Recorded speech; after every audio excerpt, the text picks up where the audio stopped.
Live from the 5745, this is TechLive.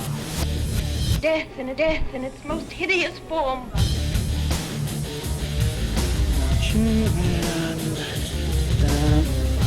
waiting for my intro point here.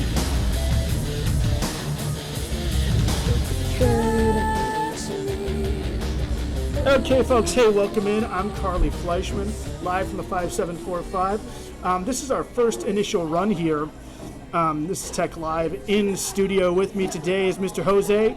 Jose from the BK has got some tech news for us. Jose, take it. Hey, so I just was perusing the internet, and I found a really pretty interesting article. It says here that Comcast, one of the biggest cable companies out there, is going to boost their broadband data cap, and on Wednesday, the cable giant said it's raising the cap on home broadband to 1 terabyte of data a month. I think that is pretty amazing. Damn. And that basically says that it should let customers stream up to 700 hours of high-definition video playback, 12,000 hours of online games, and download 60,000 high-resolution photos each month.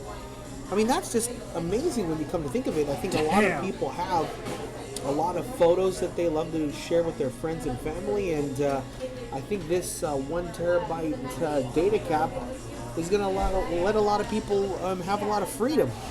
It also says that today, more than 99% of our customers do not come close to 1 terabyte. So that's just really, really awesome. And I think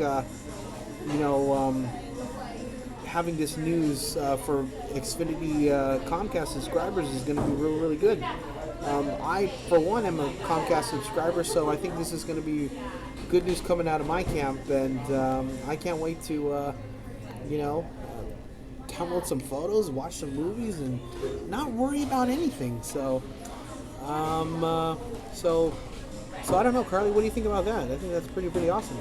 Honestly, if you ask me, I think it's probably one of the better moves out of Comcast, or as we call it jokingly at my job, Crapcast, considering that I have AT&T Uverse at home, and they're getting ready to drop a data cap, and if I go over the 50 gig cap, I owe them another $30. Oh, yeah, not so, good. ow, Yeah. ouchie baba, that hurts. I think it's definitely going to give a little bit of freedom to current Comcast subscribers. Oh, and you maybe know for it. competition, it's actually paving the way for other people to get on board, and also maybe put a data cap of 1 terabyte to them. So it puts pressure on the competition. On the comp, yeah, you know it. But then you know that between AT&T and Crapcast, there's always going to be a war, just like between Visa and MasterCard. But you know Crapcast is going to win because their technology is better. Cable has higher throughput than POTS lines, copper.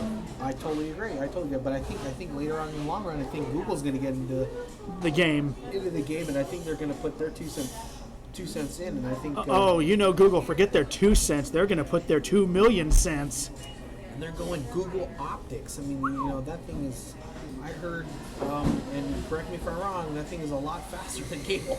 Yes. Here at the 5745, where we're at recording live, they've got fiber to the premises here.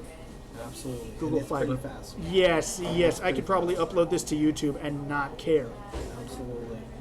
So, it's a pretty awesome thing. Another, off the subject here, another news story that I was been following is that whole death of a person on the Apple campus found dead. Now, I would have to read the story again, but from what I can understand, it could mean that, after the day after Apple released its figures, supposedly that there was a man on campus, and we're hoping and, praying that, he didn't, die of suicide or... Go Code Green. Yeah, I really don't understand this, but... the investigators are going to be looking to this, and we're going to definitely follow up on this, because this is something that is very, very strange, and definitely puts Apple on the map in the wrong way, sense and form. So we're going to definitely keep an eye on that, and I don't know.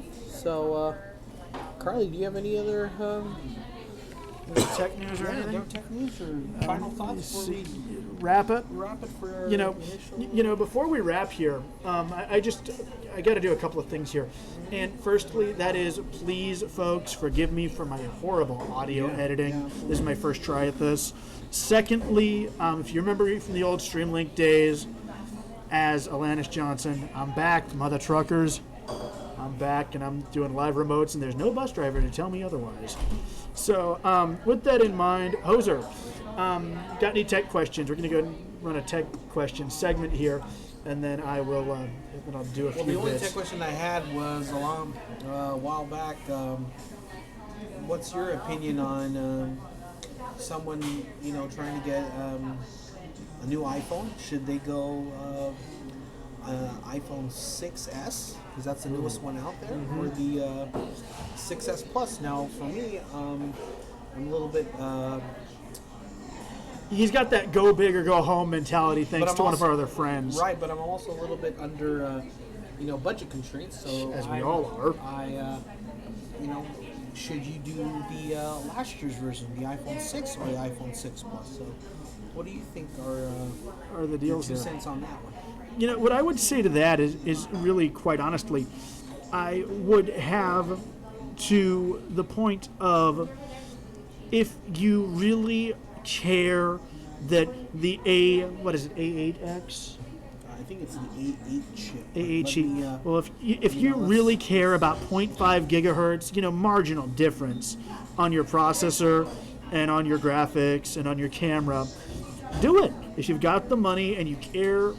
But last year's model is still nothing to sneeze at. I have the 6 Plus from one of our vendors here, and I cannot complain at all. In fact, Hoser, A8 chip. A8 chip. So M8 64-bit architecture, motion coprocessor. So I think the iPhone 6s is going to be doing a 9. Yeah. Okay.